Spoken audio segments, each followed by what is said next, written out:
Hello dear students, all are you most welcome in this class. Hope that you will attentive towards your class and will concentrate your minds.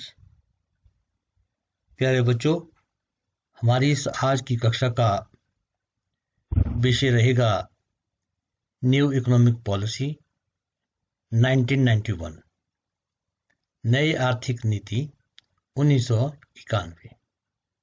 प्यारे बच्चों, जून 1991 में PV Narasimha Rao सरकार ने भारत की अर्थव्यवस्था को नई दिशा प्रदान की। ये दिशा उदारीकरण, निजीकरण और वैश्वीकरण, जिसे हम एलपीजी मॉडल के रूप में भी जानते हैं। प्यारे बच्चों, वैश्वीकरण के रूप में पूरे देश में आर्थिक सुधारों के रूप में लागू की गई। इस नई औद्योगिक नीति के तहत सरकार ने कई ऐसे क्षेत्रों में निजी कंपनियों को प्रवेश करने की अनुमति दी जो पहले केवल सरकारी क्षेत्रों के लिए आरक्षित थे। इस नई आर्थिक नीति को लागू करने के पीछे मुख्य कारण भुगतान संतुलन बीओपी का निरंतर नकारात्मक होना था। प्यारे बच्चों, आजादी के बाद 1991 का साल भारत के आर्थिक इतिहास में एक मील का पत्थर साबित हुआ। इससे पहले देश एक गंभीर आर्थिक संकट के दौर से गुजर रहा था और इसी संकट ने भारत के नीति निर्माताओं को नई आर्थिक नीति को लागू करने के लिए मजबूर कर दिया था। संकट से उत्पन्न हुई स्थिति ने सरकार को मूल्य स्थिरीकरण और संरचनात्मक सुधार लाने के उद्देश्य से नीतियों का निर्माण करने के लिए प्रेरित किया। स्थिरीकरण की नीतियों का उद्देश्य कमजोरियों को ठीक करना था, जिससे राजकोषीय घाटा और विपरीत भुगतान संतुलन को ठीक किया जा सके। संरचनात्मक सुधारों ने कठोर नियमों को दूर कर दिया था, जिससे कारण सुधारों को भारतीय अर्थव्यवस्था के विभिन्न क्षेत्रों में भी लागू किया गया। और इन्हीं नीतियों का परिणाम है कि आज भारत अंतर्राष्ट्रीय मुद्रा कोष जैसे विश्व स्तर के संस्थान को भी मदद दे सका। 1991 की नई आर्थिक नीति के मुख्य उद्देश्य। 1991 में तत्कालीन केंद्रीय वित्त मंत्री डॉक्टर मनमोहन सिंह द्वारा नई आर्थिक नीति का शुभारंभ करने के पीछे मुख्य उद्देश्य इस प्रकार से हैं। भारतीय अर्थव्यवस्था को वैश्वीकरण के मैदान में उतारना, इसके साथ साथ इसे बाजार के रुख के अनुरूप बनाना था। मुद्रास्फीति की दर को नीचे लाना और भुगतान असंतुलन को दूर करना, आर्थिक विकास दर को बढ़ाना और पर्याप्त विदेशी मुद्रा भंडार का निर्माण करना। आर्थिक स्थिरीकरण को प्राप्त करने के साथ साथ सभी प्रकार के अनावश्यक प्रतिबंध को हटाकर एक बाजार अनुरूप अर्थव्यवस्था के लिए आर्थिक परिवर्तन करना था। प्रतिबंधों को हटाकर माल, सेवाओं, पूंजी, मानव संसाधन और प्रौद्योगिकी के अंतर्राष्ट्रीय प्रवाह की अनुमति प्रदान करना था। अर्थव्यवस्था के सभी क्षेत्रों में निजी कंपनियों की भागीदारी बढ़ाना था।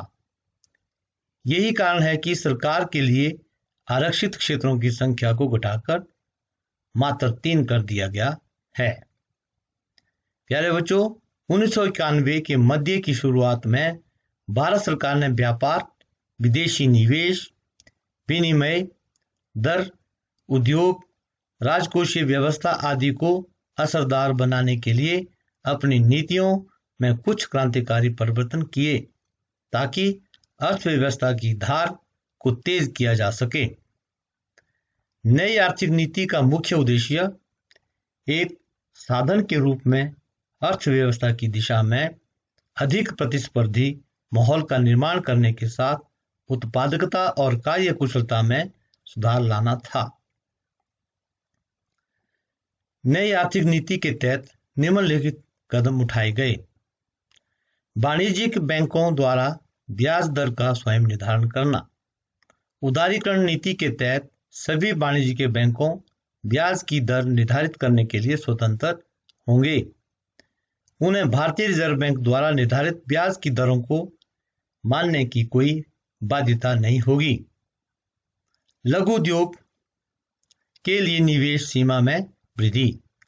लघु उद्योगों में निवेश की सीमा बढ़ाकर 1 करोड़ रुपए कर दी गई है, जिससे ये कंपनियों अपनी मशीनरी को उन्नत बनाने के साथ अपनी कार्यकुशलता में सुधार कर सकते हैं। सामान आयात करने के लिए पूंजीगत स्वतंत्रता। भारतीय उद्योग अपने समग्र विकास के लिए विदेशों से मशीनें तथा कच्चा माल खरीदने के लिए स्वतंत्र होंगे। उद्योगों के विस्तार और उत्पादन के लिए स्वतंत्रता। प्यारे बच्चों, इस नए उदारीकृत युग में अब उद्योग अपनी उत्पादन क्षमता में विविधता लाने और उत्पादन की लागत को कम करने के लिए स्वतंत्र हैं। इससे पहले सरकार उत्पादन क्षमता की अधिकतम सीमा तय करती थी। कोई भी उद्योग इस सीमा से अधिक उत्पादन नहीं कर सकता था। अब उद्योग बाजार की आवश्यकता के आधार पर स्वयं अपने उत्पादन के बारे में फैसला करने के लिए स्वतंत्र है। प्रतिबंधित कारोबारी प्रथाओं का उन्मूलन। प्यारे बच्चों, एक अधिकार एवं प्रतिबंधात्मक व्यापार प्रथा अधिनियम 1969 के अनुसार वो सभी कंपनियां जिनकी संपत्ति का मूल्य 100 करोड़ रुपए था या उससे अधिक था को कंपनियों MRTP कंपनियां कहा जाता था। इसी कारण पहले उन पर कई प्रतिबंध भी थे, लेकिन अब इन कंपनियों को निवेश निर्णय लेने के लिए सरकार से पूर्वानुमति प्राप्त करने की कोई आवश्यकता नहीं है। प्यारे बच्चों, LPG liberalisation, privatisation, globalisation. Liberalisation औद्योगिक लाइसेंस और पंजीकरण को समाप्त करना। इससे पहले निजी क्षेत्र को एक नया उद्यम शुरू करने के लिए सरकार से लाइसेंस लेना पड़ता था। इस नीति में निजी क्षेत्र को लाइसेंस और अन्य प्रतिबंधों से मुक्त कर दिया गया। निम्न उद्योगों के लिए लाइसेंस अभी भी आवश्यक है। परिवहन और रेलवे, परमाणु खनिजों का खनन, परमाणु ऊर्जा। निजीकरण। प्यारे बच्चों, साधारण शब्दों में निजीकरण का अर्थ निजी क्षेत्रों द्वारा उन क्षेत्रों में उद्योग लगाने की अनुमति देना है जो पहले सार्वजनिक क्षेत्र के लिए आरक्षित थे। इस नीति के तहत कई सार्वजनिक क्षेत्र के उपक्रमों को निजी क्षेत्र को बेच दिया गया था। निजीकरण वह प्रक्रिया है जिसमें निजी क्षेत्र में सार्वजनिक क्षेत्र की इकाइयों PSU के मालिकाना हक का स्थानांतरण निजी हाथों में हो जाता है। निजीकरण का मुख्य कारण राजनीतिक हस्तक्षेप की वजह से PSU का घाटे में चलना था। इन कंपनियों के प्रबंधक स्वतंत्र रूप से कार्य नहीं कर सकते थे। इसी कारण उनकी उत्पादन क्षमता कम हो गई थी। प्रतिस्पर्धा गुणवत्ता बढ़ाने के लिए सार्वजनिक क्षेत्र के उपक्रमों का निजीकरण कर दिया गया। निजीकरण के लिए उठाए गए कदम। शेयरों की बिक्री। प्यारे बच्चों, भारत सरकार ने सार्वजनिक क्षेत्र के उपक्रमों के शेयरों को सार्वजनिक और वित्तीय संस्थानों को बेच दिया। उदाहरण के लिए सरकार ने मारुति उद्योग लिमिटेड के शेयर बेच दिए। बेचे गए शेयर निजी उद्यमों के हाथ में चले गए। PSU में भी निवेश। प्यारे बच्चों, सरकार ने उन PSU में भी निवेश की प्रक्रिया शुरू कर दी थी जो घाटे में चल रहे थे। इसका तात्पर्य साफ था कि सरकार इन उद्योगों को निजी क्षेत्र में बेच दिया। सरकार ने 30,000 करोड़ रुपए की कीमत के उद्यमों को निजी क्षेत्रों को बेच दिया। सार्वजनिक क्षेत्र का न्यूनीकरण। इससे पहले सार्वजनिक क्षेत्र को महत्व दिया जाता था और ऐसा माना जाता था कि यह औद्योगिकरण को बढ़ाने के साथ साथ गरीबी को हटाने में भी मदद करता है।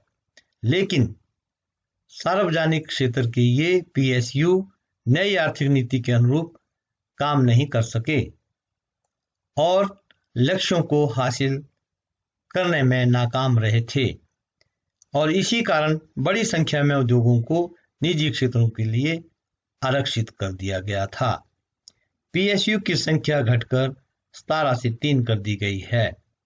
परिवहन और रेलवे, परमाणु खनिजों का खनन, परमाणु ऊर्जा। प्यारे बच्चों, ग्लोबलाइजेशन, वैश्वीकरण।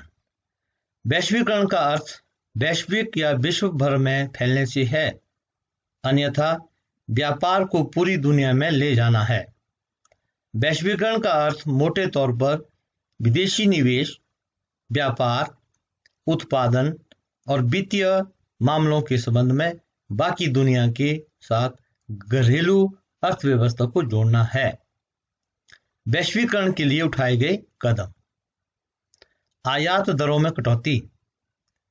आयात पर सीमा शुल्क लगाया गया और निर्यात पर लगाए गए शुल्कों को धीरे धीरे घटाया गया ताकि भारत की अर्थव्यवस्था को वैश्विक निवेशकों के लिए आकर्षक बनाया जा सके। दीर्घकालीन व्यापार नीति।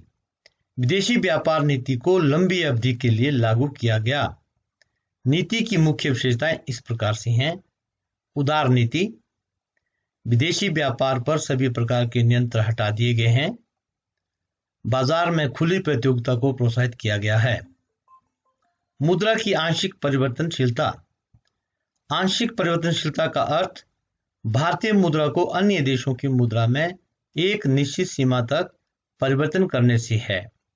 इसका सीधा फायदा ये हुआ कि अब विदेशी निवेशक या भारतीय निवेशक अपनी मुद्रा को आसानी से एक देश से दूसरे देश में ले जा सकते हैं। विदेशी निवेश की इक्विटी सीमा में बढ़ोतरी। प्यारे बच्चों, कई क्षेत्रों में विदेशी पूंजी निवेश की सीमा 40% से लेकर के 100% तक बढ़ा दी गई है। 47 उच्च प्राथमिकता वाले उद्योगों में बिना किसी प्रतिबंधों के 100% प्रत्यक्ष विदेशी निवेश एफडीआई की अनुमति दी गई है। इस नीति के लागू होने से भारत में विदेशी मुद्रा का प्रवाह बढ़ेगा, जो कि देश के विदेशी मुद्रा भंडार को मजबूती प्रदान करेगा। प्यारे बच्चों, सारांश रूप में ये कहा जा सकता है कि यदि वर्तमान में भारतीय अर्थव्यवस्था विश्व के मानचित्र पर चमक रही है तो इसका पूरा श्रेय 1991 में लागू की गई नई आर्थिक नीति को जाता है। तो प्यारे बच्चों, आज का कक्षा यहीं समाप्त होती है। अंत में मैं आप सभी को एक प्रश्न करने के लिए दे रहा हूं।